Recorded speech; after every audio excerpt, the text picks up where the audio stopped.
University के अंदर जो पढ़ाई हो रही है, जो एजुकेशन हो रही है, we are not building their self to cooperate world. University और एंटरप्रेन्योरशिप की बहुत कोर्सेज करा रही है। आप देख रहे होंगे बहुत ज़्यादा इंक्यूबेशन सेंटर्स खोले हुए। ख़वातीन की जो तालीम है मतलब वो कितनी ज़रूरी है हमारे माशरे के अंदर, हमारी सोसाइटी के अंदर। कहते हैं कि एक पढ़ी लिखी माँ एक यूनिवर्सिटी का किरदार अदा करती है। इससे पूछो जॉब नहीं। एग्जैक्टली अगर आपने उस सवाल का जवाब बना लिया, आई गारंटी यू आपको जॉब मिल जाएगी।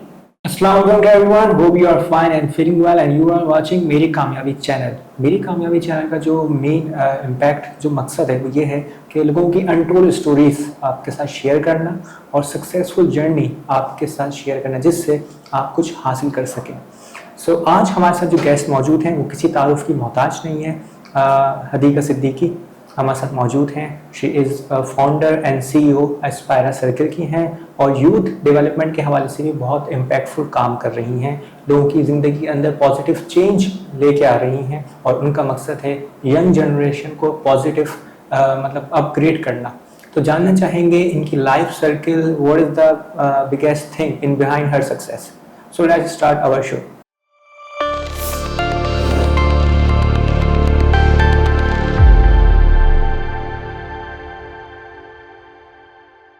अस्सलाम वालेकुम। वालेकुम अस्सलाम। कैसे मिजाज हैं आपके? I am good, how about you? Yeah I am also fine. So मुझे आप बताइएगा कि ये जो जर्नी है आपकी, इम्पैक्टफुल जर्नी का आगाज़ किस तरह हुआ? जो सबसे इम्पोर्टेंट चीज़ है ना, मैं समझती हूँ कि मेरी जर्नी स्टार्ट हुई है व्हेन आई स्टार्टेड टीचिंग और teaching eight the university level. अच्छा, मेरा बैकग्राउंड जो है वो कुछ ऐसा है कि मैंने मास्टर्स किया था इंग्लिश लिंग्विस्टिक्स में, then I started teaching at different universities. सबसे पहले मैंने IOBM में पढ़ाना शुरू किया था, इंस्टीट्यूट ऑफ बिजनेस मैनेजमेंट में, then Karachi university and UIT university. अच्छा, फिर वहाँ से मुझे करियर प्लेसमेंट के डिपार्टमेंट को हेड करने का मौका मिला। मैंने around 3 years, 2.5 to 3 years I led the placement department. जो मैंने देखा अपनी जर्नी में as a teacher and then in the corporate sector, एक बहुत डिफरेंस मैंने पाया। कॉर्पोरेट सेक्टर की नीड्स को भी जाना, स्टूडेंट्स की नीड्स को भी जाना, तो I came to this conclusion that there is a gap between them. Students की सर्टेन एक्सपेक्टेशन होती है, ठीक है, जैसे ग्रेजुएट हो रहा होता है उसको लगता है कि भाई उसके पास ना 100K के पे चेक्स के जॉब्स अवेलेबल होंगी, और कॉर्पोरेट सेक्टर की होती है हमें क्वालिटी एम्प्लॉय नहीं मिल रहा, जो आ रहा है पैसे की बात है, कोई सीखने वाला माइंडसेट नहीं है। So we came to this idea कि क्यों ना हम एक ऐसा प्लेटफॉर्म बनाएं कि जहाँ पे स्टूडेंट्स को रिक्रूटमेंट से पहले एक काउंसलिंग मिले, एक प्रोफेशनल डेवलपमेंट फोरम मिले, उसके बाद फिर प्लेसमेंट हम प्रोवाइड कर सकें। बिल्कुल, आप बिल्कुल सही कह रही हैं, क्योंकि हमारी जो यूनिवर्सिटी के अंदर जो पढ़ाई हो रही है, जो एजुकेशन हो रही है, we are not building their self to cooperate world. उनकी तरफ हम उनको मतलब रुझान नहीं है कि हम जब कॉर्पोरेट वर्ल्ड में जाएंगे तो किस तरह टैकल करना है चीज़ों को और मतलब क्या सिनेरियो होगा। यूनिवर्सिटी इस चीज़ पे फोकस नहीं कर रही। देखिए, द थिंग इज, इस प्रॉब्लम क्या होता है, यूनिवर्सिटी फोकस जरूर करती है, लेकिन यूनिवर्सिटी का प्रॉब्लम पता है कहाँ आता है? There are 2 types of teachers. आप सबने ये चीज नोट की होगी, एक वो टीचर होता है जो इंडस्ट्री से हायर हो रहा होता है, और एक वो टीचर होता है जिसकी पूरी एकेडमिक जर्नी होती है, उसका इंडस्ट्री का कोई एक्सपोजर नहीं होता, सिर्फ थियोरेटिकल बैकग्राउंड होता है। आई वुड सजेस्ट कि दोनों चीजें इंपॉर्टेंट है, थ्योरी भी इंपॉर्टेंट है, प्रैक्टिकल नॉलेज भी इंपॉर्टेंट है, लेकिन कंबाइन देम बोथ। क्योंकि समटाइम्स प्रैक्टिकल नॉलेज देने वाला यानी इंडस्ट्री से आने वाला समटाइम्स थ्योरी अच्छी तरह नहीं पढ़ा पाता, तो कंबाइंड कोर्सेज क्यों नहीं पढ़ाए जाते? दूसरा एक और जो अलविया है ना, आपने कहा कि यूनिवर्सिटी का रुझान इस तरफ नहीं होता। यूनिवर्सिटी एंटरप्रेन्योरशिप की बहुत कोर्सेज करा रही है। आप देख रहे होंगे बहुत ज्यादा इंक्यूबेशन सेंटर्स खोले हुए, ओरिक का डिपार्टमेंट डाला हुआ है, जो organisation of research and innovation centre जिसको हम कहते हैं। मैंने ओरिक को भी एज मैनेज किया था। मैंने what exactly we came up with the solution is कि हमारा जो बच्चा है ना, उसको इंडस्ट्री की नॉलेज नहीं है, क्योंकि एक्सपोजर नहीं है। सो HEC ने अब क्या किया है कि टेक्निकल जो कोर्सेज आ रहे हैं, जो टेक्निकल कोर्सेज की डिमांड है, उनमें उन्होंने ये कहा है कि 7th और 8th सेमेस्टर है ना, वो कोशिश करें कि बच्चा इंडस्ट्री में गुजारे, यानी इंटर्नशिप को कंपलसरी करार दे दिया है। प्रॉब्लम कहाँ आती है? जब बच्चों को इंटर्नशिप मिलती नहीं है। हाँ बिल्कुल, ऐसी इंटर्नशिप नहीं मिलती। हाँ। और बाद टाइम स्टूडेंट खुद अप्लाई नहीं करते, यूनिवर्सिटीज़ में सिर्फ मतलब होता ही नहीं, उन्हें पता नहीं होता, वो कहते हैं जब यूनिवर्सिटी खत्म हो जाएगी तब देखेंगे। नॉट ओनली दैट, मैं आपको एक और बात बताती चलूं, अगर बच्चा अप्लाई भी कर रहा है ना, वो रिजेक्ट हो रहा है, वो रिजेक्ट क्यों हो रहा है, ये समझने वाला अलमिया है। The problem lies in the fact कि उन लोगों को सीवी तक बनानी नहीं आती। बहुत सारे बच्चों को तो ईमेल नहीं लिखनी आ रही होती, वो समझते हैं it's a very millennial thing. अरे भाई, मिलेनियल थिंग नहीं, it's something that is going to get you the job. बहुत सारे स्टूडेंट्स को मुझे समझाना पड़ा कि सब्जेक्ट लाइन डिफरेंट होती है और ईमेल बॉडी में आपने ईमेल लिखनी होती है, वो पूरी पूरी ईमेल सब्जेक्ट लाइन में लिख के दे देते हैं, फिर एक ही सीवी बना रहे हैं। फॉर एग्जाम्पल, मैं आपको एग्जाम्पल देती हूँ, एक बच्चा है जो कंप्यूटर साइंस का ग्रेजुएट है, अब जॉब आई हुई डेटा साइंस की, ठीक है। उसने क्या किया, उसने अगर प्रोग्रामर के लिए अप्लाई करना है तो उसने प्रोग्रामिंग की सारी चीजें लिखी हुई, तो हाउ कैन यू थिंक कि आप डेटा साइंस की जॉब के लिए क्वालिफाई कर पाओगे। रेलेवेंट एक्सपीरियंस या रेलेवेंट सीवीज और कीवर्ड्स, क्योंकि आजकल जो रिक्रूटमेंट का तरीका आ रहा है ना, वो एआई जनरेटेड आ रहा है, वो एआई रिक्रूटमेंट मॉडल की तरफ जा रहे हैं। अब जब खुद एचआर ऑफिसर आपको ले ही नहीं रहा है, इसका मतलब है कि कीवर्ड्स आपने ऐसे इस्तेमाल करने जिससे आपकी सिलेक्शन हो सके। अब ये चीजों को हमारी यूथ समझती नहीं है, हम इसको मतलब इजी वे में ले लेते हैं। एग्जैक्टली। करियर काउंसलिंग मैं समझता हूँ हमारे जो स्कूल टाइम है मतलब वहाँ से होनी चाहिए, जो कॉलेज वगैरह है उस मतलब उस प्लेटफॉर्म पे भी होनी चाहिए, क्योंकि बहुत से स्टूडेंट को नहीं पता होता कि हमने कौन से सब्जेक्ट उसके अंदर हमारा मतलब इंटरेस्ट है, या बस टाइम पेरेंट्स बोलते हैं भाई आप ये सब्जेक्ट ले लें। तो मैं समझता हूँ कि करियर काउंसलिंग का जो गैप है जो पिछली जनरेशन में था वो अभी भी है शायद। मैं आपकी बात से डिफर करूंगी। आज से अगर आप 10 साल पहले की बात करें ना, तो ये बात बिल्कुल वैलिड थी कि आज के बच्चे को नहीं पता कि कल क्या होना है, लेकिन ये जो पर्टिकुलरली जेन जी आ रही है, they are very well aware with the social media and everything, they know. Not only that, the most important thing जो चल रही है ना, एक जिसे हम कहते हैं band wagon. Band wagon is a term which is used कि जो पूरी दुनिया कर रही है ना, बस उसी में लग जाओ। अभी एक आईटी का बूम आया हुआ है, हर दूसरा शख्स आईटी की तरफ कूद रहा है, ठीक है। भाई तुम्हें मैथ्स नहीं आती, तुम्हारा मेडिकल का बैकग्राउंड है या तुम्हारा आर्ट्स का बैकग्राउंड है, नहीं बस मैंने आईटी करना है। क्यों? क्योंकि मेरे मामा के बच्चे ने किया था, मेरे ताया के बेटे ने किया, तो उन्होंने किया तो इतना कमा रहे हैं तो मैं भी करूंगा। तुम्हारा इंटरेस्ट है? The question is, are you really interested in doing it? अब वो जब स्ट्रॉन्ग बैकग्राउंड से नहीं आ रहे हैं, ठीक है, मैथ्स में फर्स्ट बेसिक मैथ्स उनकी प्रॉब्लमेटिक है, वो अपनी बेसिक्स को उन्होंने सही नहीं की, कंप्यूटर साइंस की फील्ड में चले गए, बीच में छोड़ के बैठ जाते हैं कि डिग्री का तो कोई फायदा ही नहीं है, हम तो एक छोटा सा शॉर्ट कोर्स कर लेते हैं किसी भी सेंटर से, उसके बाद सॉफ्टवेयर हाउस में लग जाएंगे, जब इजी मनी आ रहा है तो हमें डिग्री के क्या फायदा। आप समझ रहे हैं मेरी बात को? मैं जो बताने की कोशिश कर रही हूँ, बच्चे को अंदाजा होना चाहिए कि आपकी अंदर क्या स्किल सेट है और आप कौन सी पर्टिकुलर फील्ड को चूज करें। ये जो गाइडेंस है ना, ये एक प्रोफेशनल देता है, और प्रोफेशनल्स अवेलेबल होते हैं इज जस्ट कि आप like you just go into the aspirers forum, आप एस्पायर पे आप हमें मैसेज करें, we will reach out to you, will guide you thoroughly about it कि आपके स्किल्स क्या हैं और उसके मुताबिक आपकी कौन सी फील्ड अलाइन हो रही है। क्या फायदा ऐसी चीज का, आपने लाखों फेंके, अंडर ग्रेजुएशन भी आपकी कंप्लीट नहीं हुई, आप बीच में छोड़ के बैठ जाएं, so what's the use, that's the thing. बिल्कुल ऐसी है। अच्छा, इंस्पायर जो आपका मतलब है ये, तो ये मतलब इसकी मेन फोकस स्ट्रीम है क्या, मतलब किन चीज़ों पे फोकस करता है स्कूल, मतलब स्कूल यूनिवर्सिटीज कॉलेज वगैरह? नहीं, मोस्टली जो है 7th and 8th सेमेस्टर के स्टूडेंट्स को डील करता है, but we are happy to like welcome those students who are looking forward to take admission in any of the universities as well.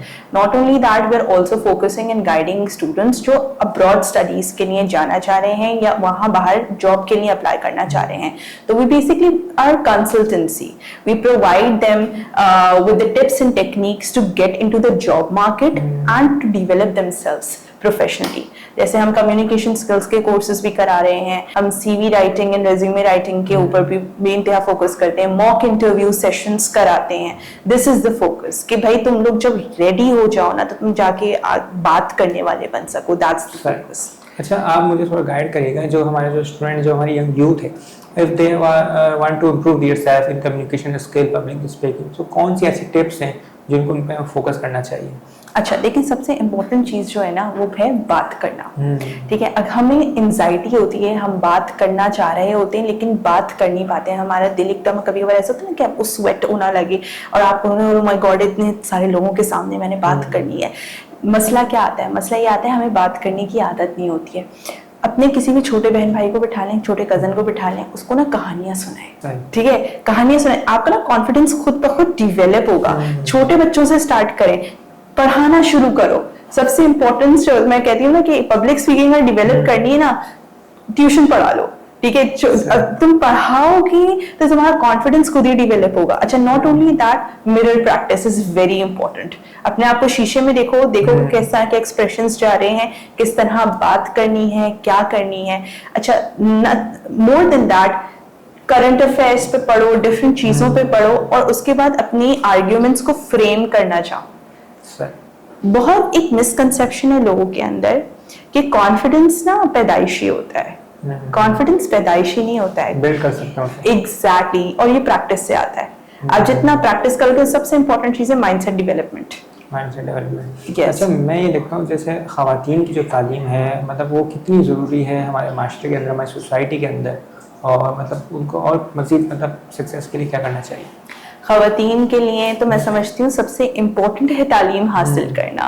कहते हैं कि एक पढ़ी लिखी माँ एक यूनिवर्सिटी का किरदार अदा करती है। अगर आपकी मतलब खातून पढ़ी लिखी होंगी ना, इट्स वेरी लाइकली कि आपकी जो जनरेशन है ना वो पढ़ी लिखी निकलेगी। कहते हैं कि बच्चे की जो पहली दरगाह होती है वो माँ की गोद होती है। बिल्कुल बिल्कुल। अब आप मुझे ये बताइए कि हमारा जो मेजर चंक है पाकिस्तान का, वो यूथ पे डिपेंडेंट है। अगर हम अपनी लड़कियों को पढ़ाएंगे तो ये ना सिर्फ हमारी इकोनॉमिकल ग्रोथ का बायस बनेंगी, बल्कि एक ऐसी नस्ल की परवरिश करेंगी जो आगे जाके पाकिस्तान के हालात को डिफरेंट तरीके से कंट्रीब्यूट कर सकते हैं।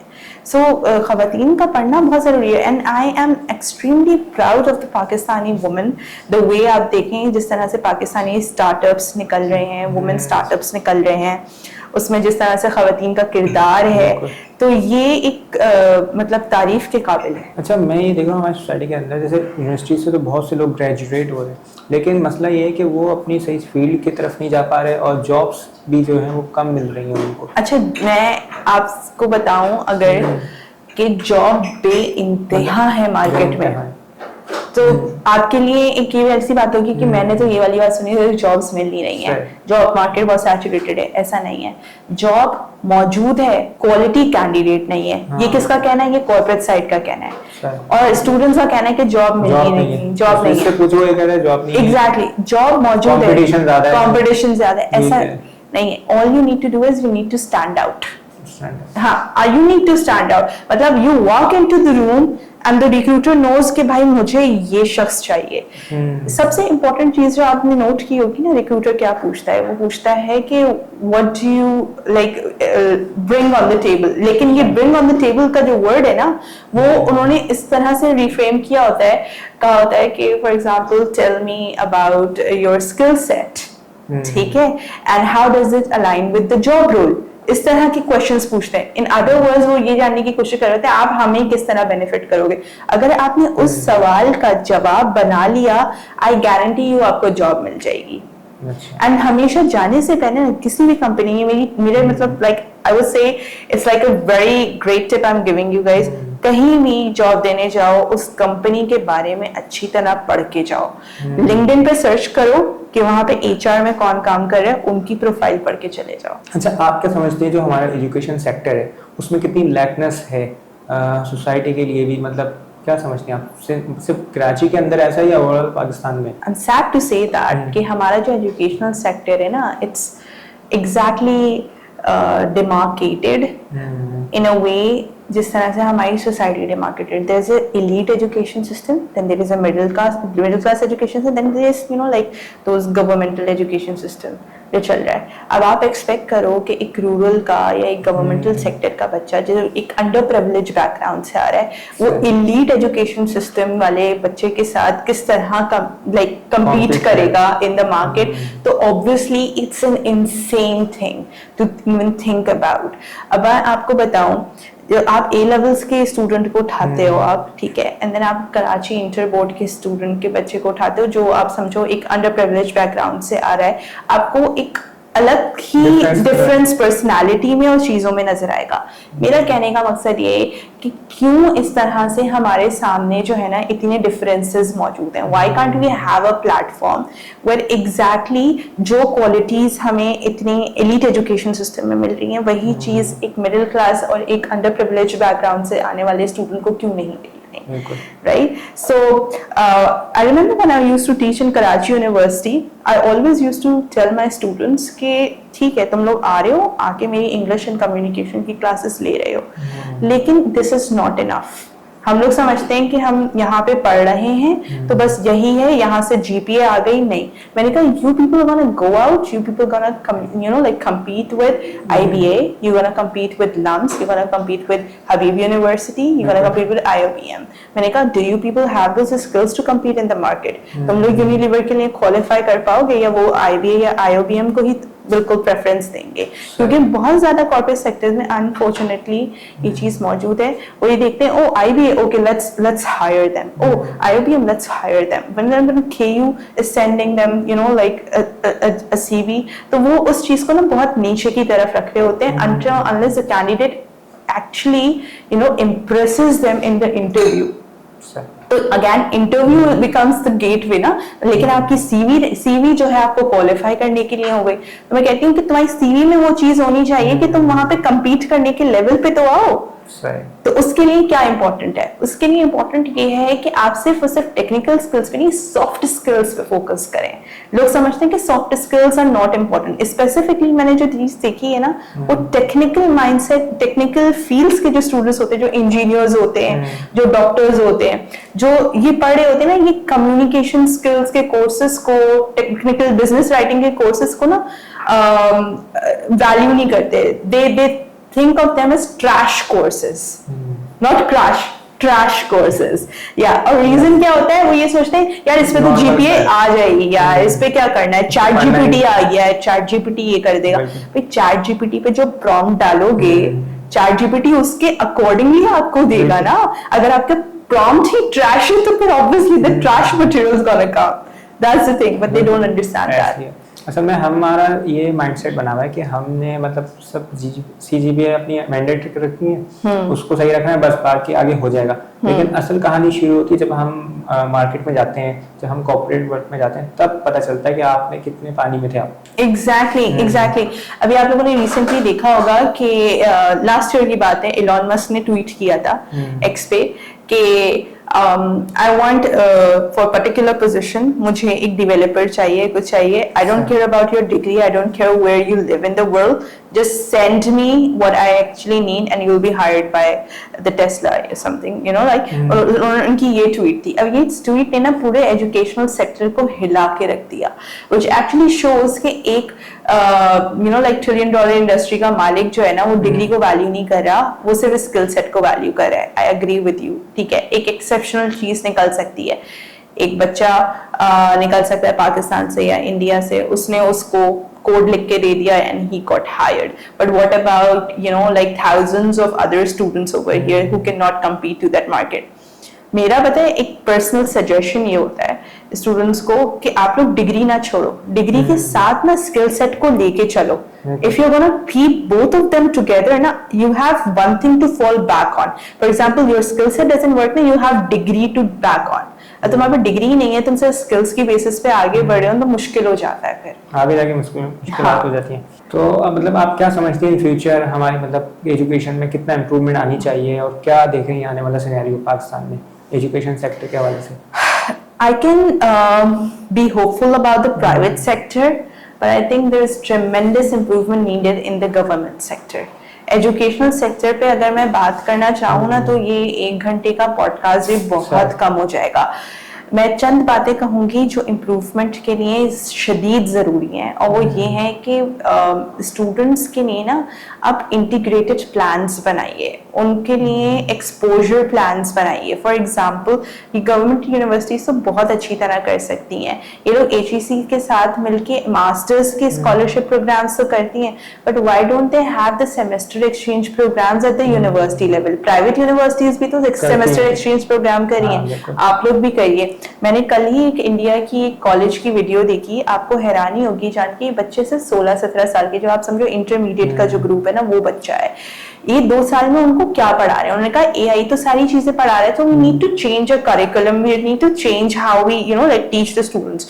सो during this 4 semesters, what they're doing is each semester the students are going to different country, Yani first semester, let's suppose in India, the second semester they're going to UK, the third semester they're going to somewhere in Europe, and then the fourth semester they're going to, you know, like somewhere maybe in Indonesia, Malaysia, and then in the last they are coming over here. अब इनका curriculum क्या है, मैं आपको curriculum बताती हूँ. In the first semester में ना आपका जो बिजनेस आइडिया है ना, आपने वो उस पे बात करनी है, वो लॉन्च करना है, आपका कोहोर्ट बन गया. उसके बाद सेकंड सेमेस्टर के अंदर they are sending them over there to, you know, like test their business idea. In the third semester they're asking them कि तुम अपने business को revenue generation के ऊपर लेकर आ जाओ, और fourth semester के अंदर वो उनको Shark Tank के सामने present करें, 17 साल के बच्चे को Shark Tank के सामने present करें और वो investor pitch कर रहा है. इमेजिन अगर वो 17 साल का बच्चा अपने बिजनेस को उस लेवल पे लेकर आ रहा है, तो at the age of 27 they are very well established about the things, and that is exactly what we need to teach. We are living not in era of grasping the knowledge but utilizing the knowledge, क्योंकि knowledge बहुत भरी हुई है आपके एक tap पे ना, knowledge मौजूद है आपके पास, लेकिन उस नॉलेज को आप किस तरह यूटिलाइज करते हैं, यूज करते हैं, दैट इज इंपॉर्टेंट. और इसका एक फायदा है कि आपका एक्सपोजर जो है वो भी मजीद इंक्रीज हो जाएगा, इंप्रूवमेंट आएगी उसके अंदर. डेफिनेटली डिफरेंट कंट्रीज के अंदर अपने सेमेस्टर कर रहे हैं. डेफिनेटली सबसे ज्यादा इम्पोर्टेंट चीज जो होती है ना, ट्रैवलिंग से आती है, वो क्रॉस कल्चरल कम्युनिकेशन से, क्रॉस कल्चरल रहने से. अभी हम क्या है, मैं अक्सर ये मिसाल देती थी, हम लोग कुएं के मेंढक है. एक कुआं है, उसमें एक मेंढक है, वो रह रहा है, वो समझता है कि ये जो कुआं है ना, ये मेरी जिंदगी है, ये मेरी जन्नत है. अचानक से एक दफा कूद के वो जो है ना मेंढक आ जाता है कुएं के बाहर, वो देखता है हरियाली हर जगह, तो कहते हैं अरे ये तो दुनिया यहाँ पे भी मौजूद है.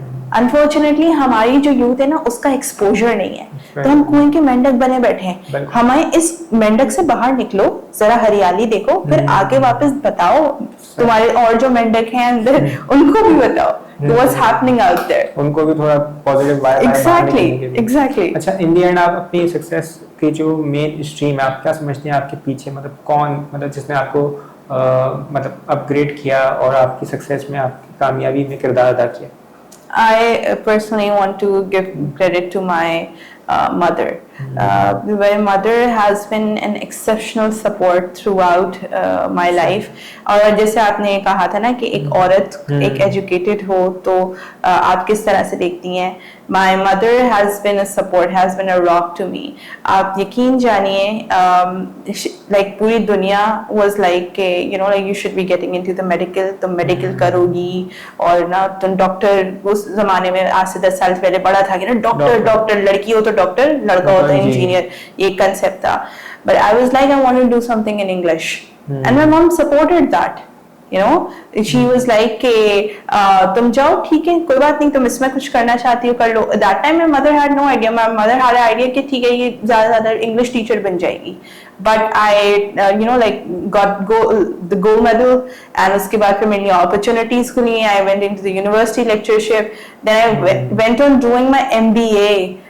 मैंने मैथ्स पढ़ा था लास्ट टाइम मैट्रिकुलेशन में, उसके बाद फिर मैंने एमबीए में पढ़ा. एमबीए में मेरी जान निकल रही थी मैथ्स से, जब मैंने देखा कि कैलकुलस, इकोनॉमिक्स और स्टैटिस्टिक्स, मैंने कहा पता नहीं how I am gonna do it, and I was very happy when I saw कि मेरा इकोनॉमिक्स में आ रहा है, तो कैलकुलस में I was like oh my god, and अल्हम्दुलिल्लाह एमबीए में डिस्टिंक्शन आई. So all I want to say is के alhamdulillah supportive parents, they actually build confident childrens. So I'm extremely grateful to my mother and my parents for that. सही है, thank you very much कि आपने अपना कीमती वक्त हमारे लिए निकाला. It's our honour for me and for my entire team that you give us precious time. In the end कोई मैसेज देना चाहें हमारी ऑडियंस को, मतलब उनकी लाइफ के हवाले से, फ्यूचर के हवाले से? मैं सिर्फ इतना कहूँगी कि कुछ तो लोग कहेंगे, लोगों का काम है कहना. So never ever let others opinions define you. अपने ऊपर यकीन रखो, अपने स्किल्स पे यकीन रखो, एंड आगे बढ़ो. Thank you very much. तो नाज़रीन, मिलते हैं आपसे फिर एक नई सक्सेस स्टोरी के साथ. तब तक के रखिएगा अपना ख्याल. अल्लाह हाफिज.